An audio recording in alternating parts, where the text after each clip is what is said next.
schedule for adult and childhood immunizations to give Illinois families and healthcare providers the certainty that they need. All the false information from the U.S. Department of Health and Human Services has led me to my second message today. More than ever, autistic people and their families deserve our support. Autism is not an epidemic. It's a difference in how the brain works. A difference that, with support, allows people to thrive and contribute and have full lives. Autism is not caused by vaccines. I want to repeat that so everyone can hear it, and hopefully anybody that's tuning in. Autism is not caused by vaccines.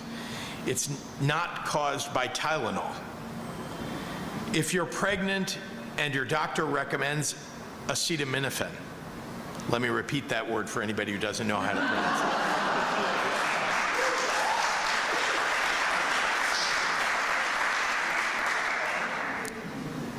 it. If your doctor recommends acetaminophen, you should ignore the recommendation of the president that you fight like hell not to take it. And his advice that mothers should avoid doctor-recommended medications and just tough it out during pregnancy is reckless, and frankly, it's insulting. Contrary to RFK Jr.'s bigoted evaluation, autistic people are not tragedies. They are students, they are workers, they are neighbors, artists, athletes, and thinkers who strengthen our communities. So let me be clear. Blaming vaccines or medicine for autism is not just wrong, it's harmful. It stigmatizes real people and spreads lies that hurt families. I, like Trump and RFK Jr., there's not a lot that we have in common, but I do not have a medical degree. So when questions around medical treatments emerge, I listen to people who do have medical degrees. I get my information from doctors and public health experts, and I urge all of you to do the same. If you have medical questions, ask your doctor.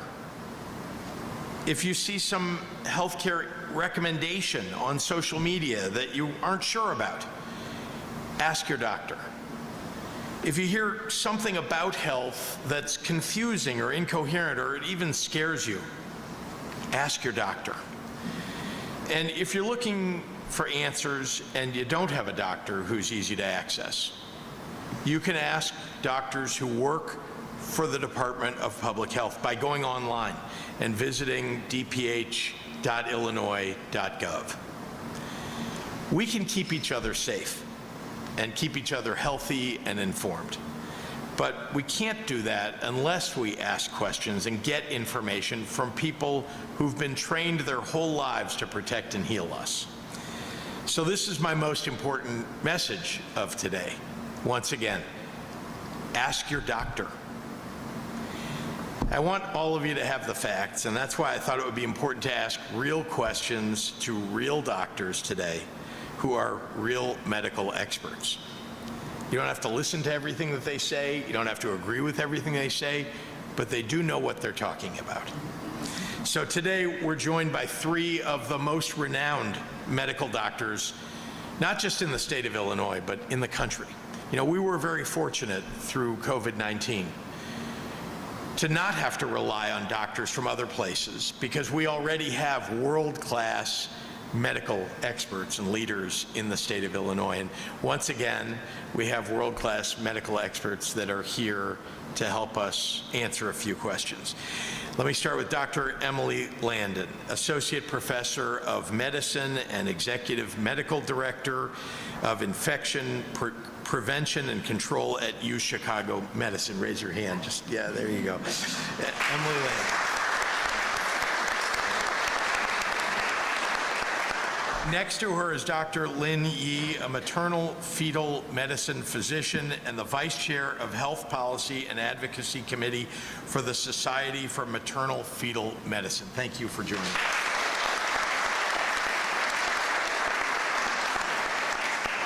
And next to me, I hate to say my favorite doctor because I chose him to be the director of the Illinois Department of Public Health, and he's doing just an outstanding job. Thank you for joining us, Dr. Bora.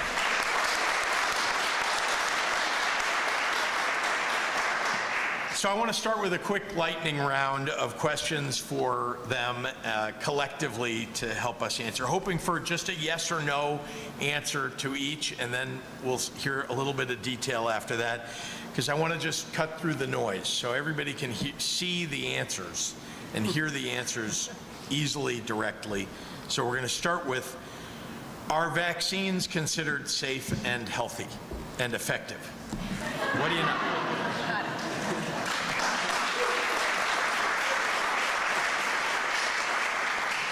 Okay, another tough one. Are you ready? Should I consider vaccinating my family against preventable diseases after a conversation with my doctor?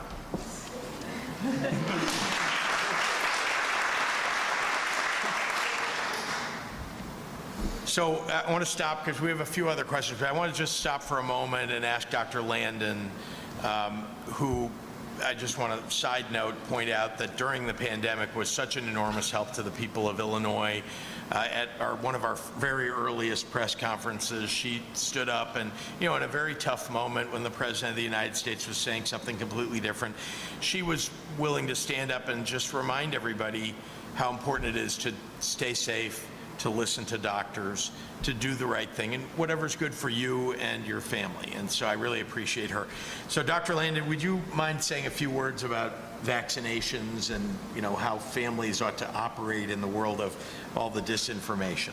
Yeah, this is such a mystery to me, but I can see why it may be easy to think that there's not a downside to skipping a vaccine, especially when they've been so effective that we don't see things every day like measles. Most people have never seen hepatitis B or don't know anyone that's had meningitis.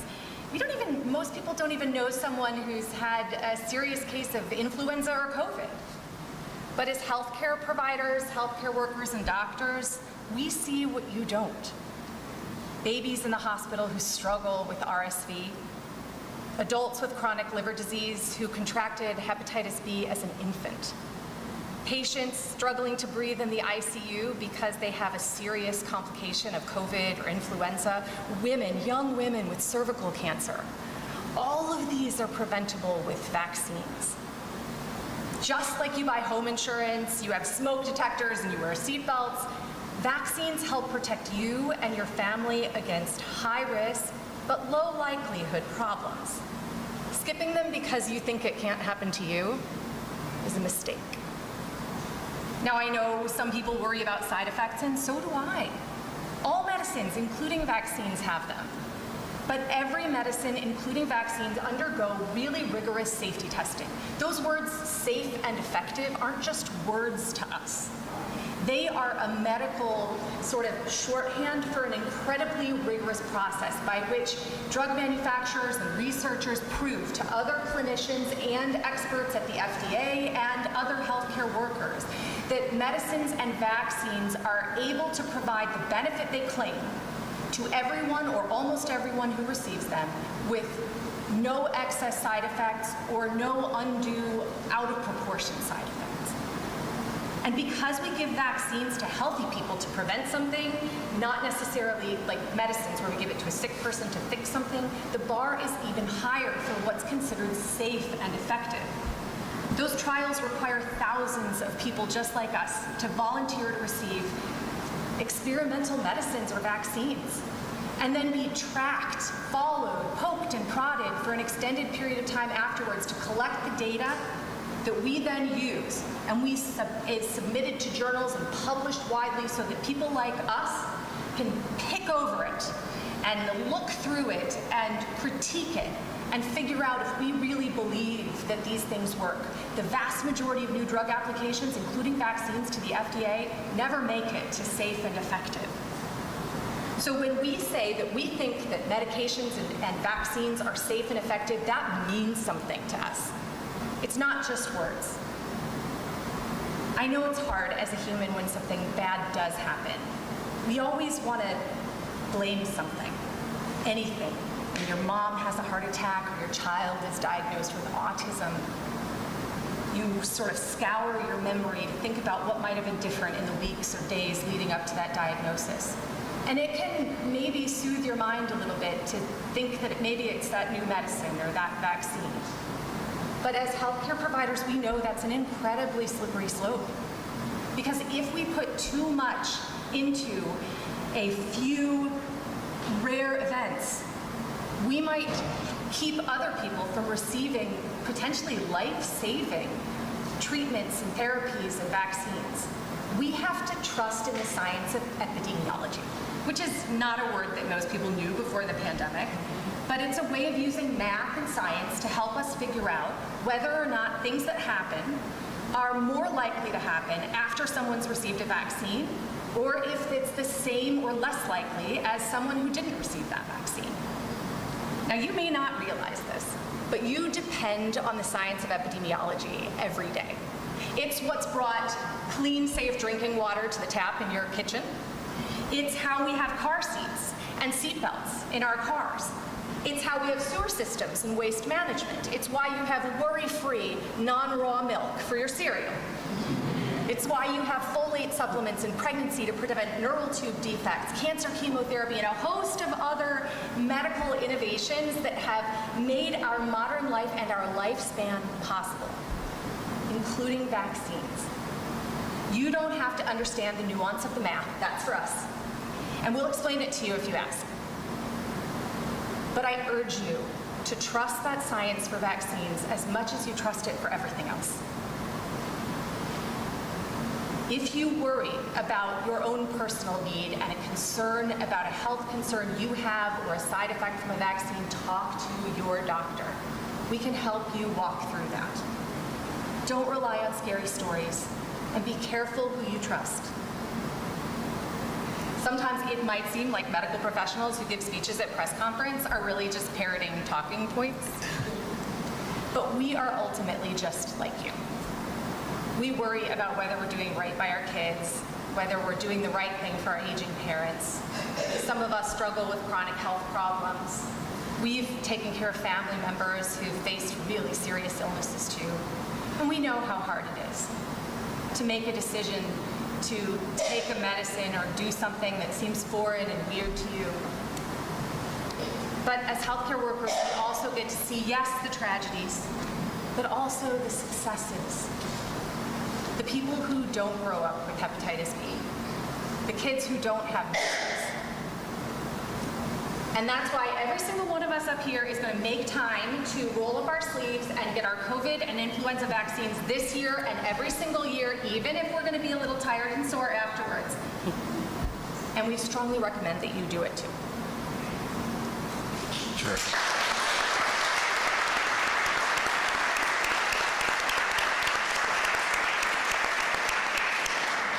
Okay, we're briefly going to go back to the signs and simple answers. Just again, a lightning round question. Should pregnant women tough it out instead of taking medications their doctors recommend? Okay, seems unanimous. Dr. Yee, would you mind lending your expertise to this? Because I know you have lived this very topic. Yes, thank you, Governor Pritzker. As a maternal fetal medicine specialist who treats women with high-risk pregnancies, I want to emphasize the importance of treating pain and fever during pregnancy. Women should not tough it out. There is no causal link between acetaminophen, or Tylenol, and autism or other neurodevelopmental differences. Importantly, currently, the highest quality scientific studies do not show a link between acetaminophen and autism. And acetaminophen remains the safest first-line medication for pain and fever during pregnancy. Pregnancy is a unique time when not all medications are safe and reasonable, and acetaminophen is one of the few safe, acceptable tools we have in our toolkit. Importantly, we know that fever is associated with birth defects and sometimes, devastatingly, loss of the entire pregnancy. We also know that treating pain with acetaminophen is a key diagnostic tool for evaluating women with serious complications of pregnancy. I can tell you all stories of needing to give acetaminophen to a patient in order to determine whether she has something as life-threatening as preeclampsia or appendicitis, and using this valuable medication in order to help make diagnostic decisions to keep her and her baby safe. Toughing it out and leaving these symptoms untreated can expose women and their fetuses to harm. And a healthy mom is essential to have a healthy pregnancy and a healthy baby. It is also not based in science, and I would argue unfair, to blame women for their children who may be on the autism spectrum. The leading professional societies representing obstetric clinicians, including the Society for Maternal Fetal Medicine and the American College for Obstetricians and Gynecologists, have agreed and clearly stated that acetaminophen is a safe medication to treat pain and fever during pregnancy. Now, we all know we shouldn't take more medications than we need at any time, especially during pregnancy. But I want to emphasize that this recommendation is based on the most high-quality, rigorous science. As a leader within the Society for Maternal Fetal Medicine, I wish to reiterate a core value of our profession: providing the highest quality, compassionate, and safest medical care to our patients so that they may have the healthiest pregnancies and healthiest babies. Guided by these core values, I agree with this panel and the governor that rigorous research supports acetaminophen for the safe treatment of pain and fever. And I want to emphasize, ask your doctor. We're here for you, and we want to help you with your questions.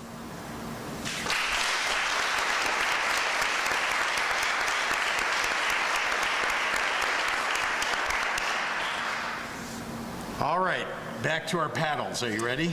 We're ready. Are autistic people a valued and vital part of our community?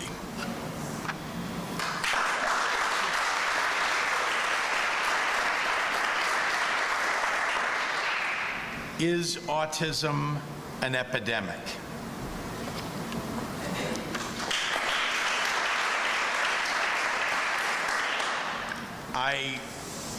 From a personal level, I just want to point out that this is a hugely important topic, even though it may seem like we're only addressing a certain very specific population. But the way that autistic people have been treated by this administration, the statements that have been made about them are insulting at best. And it's bad policy, it's bigoted, and I want to emphasize how important it is this is one of many things that need to be countered in the misinformation, disinformation world of this current federal administration. So it's my pleasure to ask Dr. Vore if you wouldn't mind talking a little bit about the response that we need to be having to this and about autism in general. Well, thanks so much, Governor. And, you know, I do have that great honor of serving the state as the director of the Illinois Department of Public Health. But I do want to talk about my experiences before I traded the white coat for the suit coat to be in the administration. The time when I was a practicing pediatrician, both on the south side of Chicago and on the east side of Springfield. Often being a pediatrician, you have a job where you have moments where you are filled with the highest of highs, but sometimes often the lowest of lows. And it is a great privilege to be a witness to those moments in people's lives, helping shepherd families through some of the most complicated, troubling, exciting, bewildering days of their lives. And that requires earning the trust of your patients, being out there in moments to be credible, transparent, reliable, dependable. And that that may mean that you might not know the exact answer to a question at the moment, but your honesty and your credibility allows you to build special and meaningful relationships. Now, I was incredibly fortunate as a general pediatrician, and I've been fortunate as the IDPH director, as a human being, to have and be around people and individuals in the autistic community. Autistic people are such valued members of our Illinois community. I have seen the great joy and impact that they bring to their families, to their friends, to their communities, the amount of joy when they create certain moments, special moments that we can all take part in, just like any valued citizen and resident here in Illinois. And I think that's what is so hurtful, despicable of the things that are coming out of the federal government, troubling to put individuals with strengths and skills in a different category that is not part of all of us, Illinois residents. We know that autistic individuals are diverse and unique. We know that there is no single cause of autism, and many factors influence its characteristics. And we know, importantly, that early identification and connection to resources are critical to the success of autistic people. And we are hearing those talking points coming from the federal government that we're in the midst of an epidemic. But instead, the truth is that the increased identification of autism is a story. And it's a story about how doctors and scientists are learning so much. And those things, those learnings, are making sense of traits that for so long were so difficult to identify and bring together. Kind of like when you look at the stars with your naked eyes, you see hundreds. But with a telescope, you can see thousands. And the latest technology and research has allowed our ability to make sense of things that previously we couldn't make sense to. Now, as the governor said, we have rigorous studies, and as Dr. Landon and Yee mentioned, and we know, and those rigorous studies have told us that neither vaccines nor acetaminophen are the cause of autism. That is the detailed studies and the rigorous analysis that we have all reviewed to be able to say that plainly. And say that based on the credibility and the transparency that I bring to this job as IDPH director in the same way that I brought to the job as a general pediatrician. What the medical community has done, though, is developed reliable early detection methods, allowing more autistic individuals and their families with the expanded special education and improved behavioral and medical therapies that we know help. Now, it can be confusing. And I think part of the message that all of us want to bring is that we want you to bring to your doctors and your healthcare providers the questions that you have. We all have questions. And we all have those worries, even as trained medical professionals, on what is right. We know that science isn't static. It changes. But before we bring to you our advice, we are going to make sure that it is based on the full weight of what scientific rigor demands. Not picking and choosing the things that meet a particular agenda. Our agenda as doctors, our agenda in the Illinois Department of Public Health under Governor Pritzker's leadership, is to ensure that we're bringing you the honest truth about what the science says now, uplifting that weight so that we can be reliable, dependable, credible, and transparent to the recommendations that we make. So ask those questions, get that information, and you know you'll get the right information when people are honest and direct with what they're trying to say. Our goal continues to be making sure that we make meaningful lives with social supports for everybody in Illinois, our autistic individuals and families most definitely as well. So thank you, Governor. Thanks for giving us the opportunity to talk about these important things, conversations that not every state health director gets to have with their governor, and be around such dedicated, important physicians who spend every day trying to make sure that their patients lead healthier and happier lives. Well done.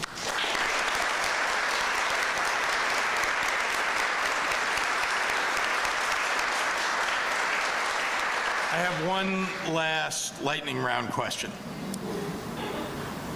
If I have questions about vaccinations or medications, should I ask my doctor?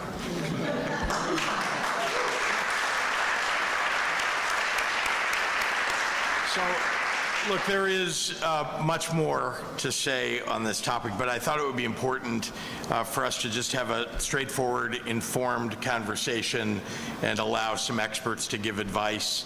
Again, families, individuals will make their own decisions, but it's important to have solid, scientifically backed advice from people who are truly knowledgeable to at least throw into the mix of all the things that are being thrown at you, and also to put some real value on over things like social media, where you'll see all kinds of people pushing things that are just very untrue.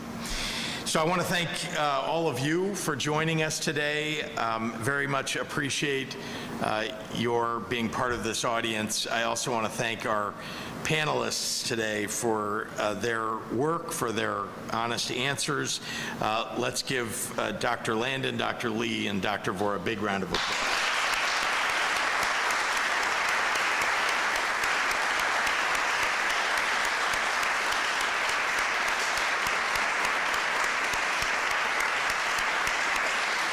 So if the audience will give us just a couple minutes, we're going to let the members of the media ask a few questions of the entire panel. I am not the expert here, but I will try to answer anything you think I should be the expert on. Yes, Rose.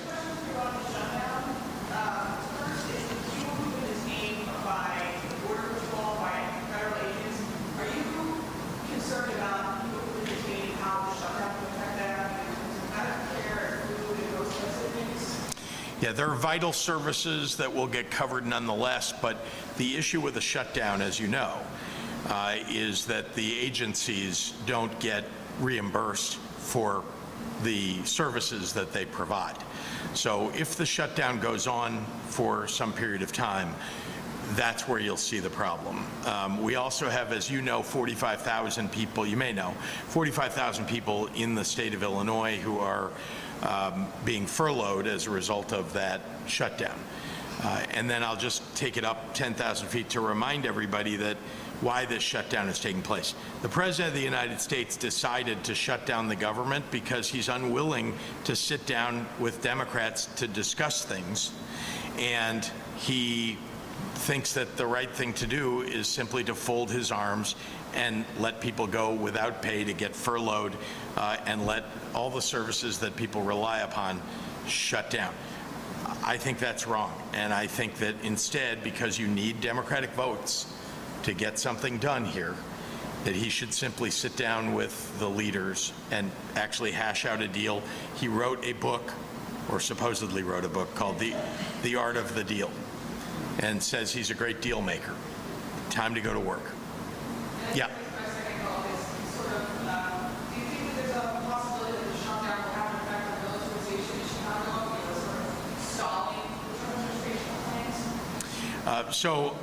Unfortunately, the president is likely to keep the militarization going. He can do that because there are emergency personnel and military personnel that he can keep on the job. He is likely to do that while people who deserve to get their Social Security checks and Medicaid and SNAP, and we can go on, while they go without. And instead, the militarization will go on, while innocent and vulnerable people will suffer. Yes? On the pre-bill process, the AFL-CIO withdrew from that. How will this affect collaboration when we try to bring the AFL-CIO back into the pre-bill process? The joint lawyers express concern. Yeah. This is an old methodology that's been around for a long time. It has worked in many circumstances.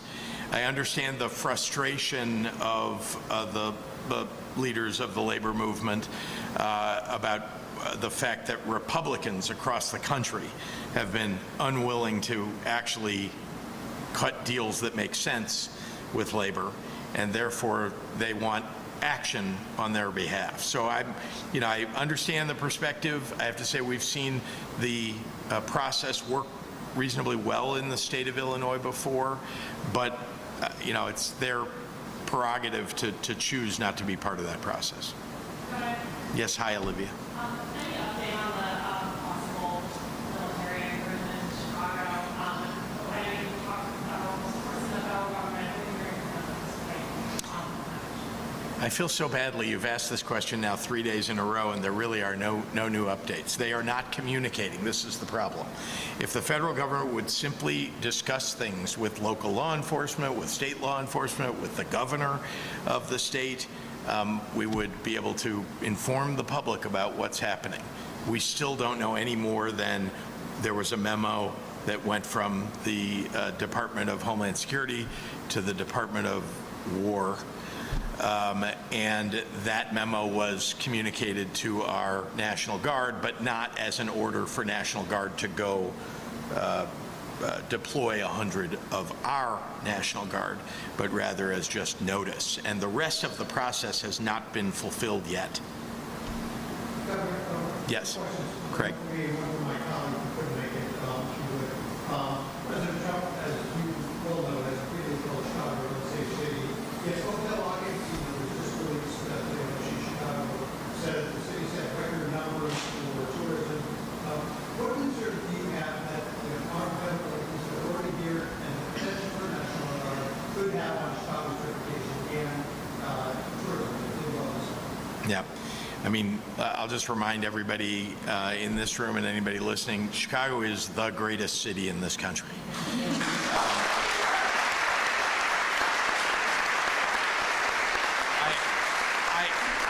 I should add the greatest, big city, because we have a lot of great cities around the state of Illinois. But I think it's important to recognize, for the public to recognize, that I think we've all seen and felt that while crime is an issue, and it always is an issue in a large city, and it has been in Chicago in previous years, it is coming down. It's better than it was. Is it where we want it to be? No, it's never going to be where we want it to be. We need to end up with 0 homicides. We need to end up with 0 violent crimes. And so we always want more help to do that. But what a beautiful, great city we are in. And when the President of the United States falsely claims that Chicago is crime-ridden, it is not crime-ridden. We are not in the top 25 or 30 cities in the country, big cities in the country, for violent crime. I mean, if he wants to focus resources somewhere, how about focusing on cities in Florida, which are in the top 10 in violent crime, and he happens to be from Florida now, so perhaps he could help his own home state. But he is mischaracterizing Chicago.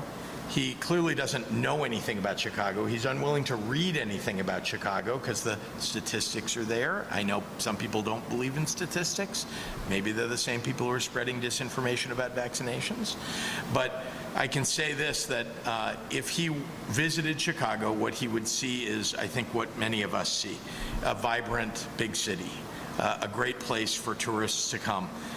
A city that has a city of big shoulders, of workers who are going to work every day and going home every day. And we have challenges, but we are always working and actually always doing better now at overcoming those challenges.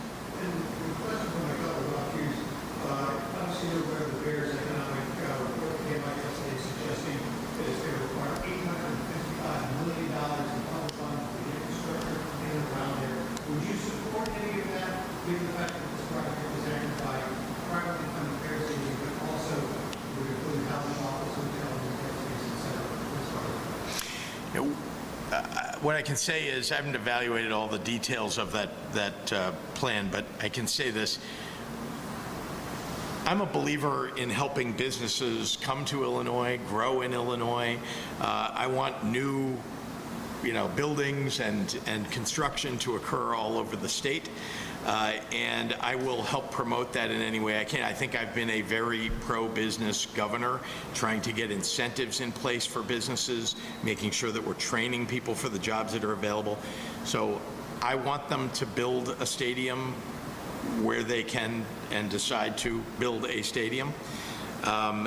In terms of the amount of money that the state would put into infrastructure, again, we do that for businesses all over the state. I can name you lots that have recently, over the last 2 years, for example, come to the state of Illinois where, we build roads out in front of the factory or the headquarters.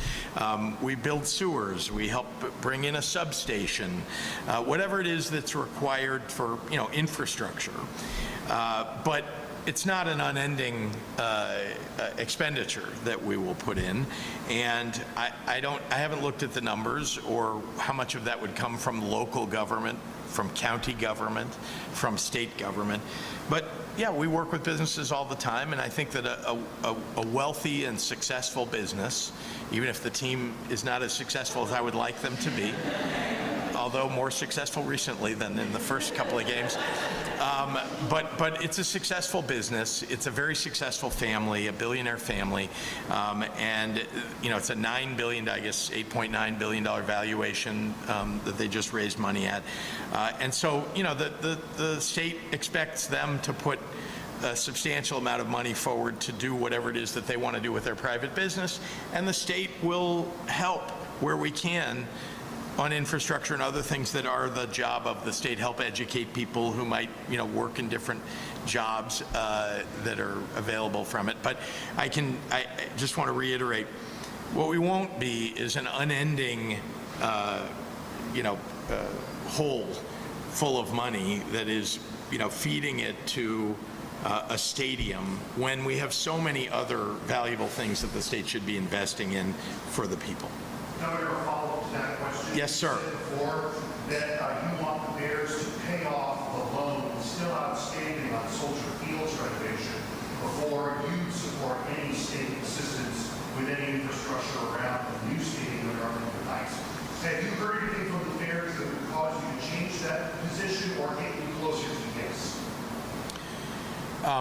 As I just said, I'm a yes on assisting a business in growing in the state of Illinois.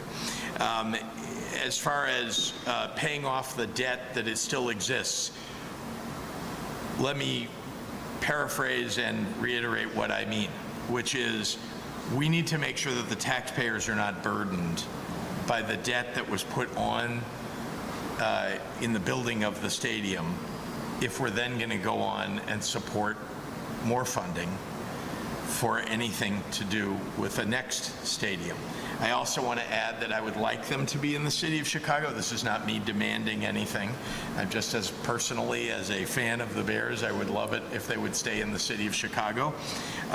Having said that, if they choose, they're a private business, if they choose to go somewhere else in the state of Illinois, like Arlington Heights, that's their choice. I would personally discourage it, but as a public official anyway, I'll support them in the way that I think businesses deserve to be supported when they're creating jobs and growing our economy.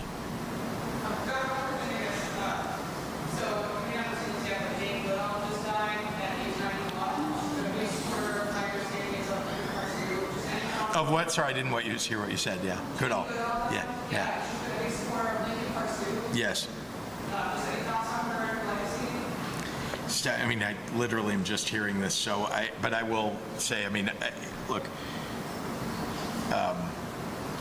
I think of her as a scientist, an explorer, somebody who has cared deeply about the environment, and so I know what a loss it is. I have to say, she has lived a very full life, and so I always think about somebody who's done so much in their lifetime and lived a reasonably long time, and I think on the one hand, we ought to be mourning our loss of them in this world, and also celebrating their lives, because she has inspired so many other people to go into the field she was in, but also just as a very, very successful person, successful woman, and in her lifetime, overcoming a lot of barriers that women had in front of them many years ago and still have in front of them now.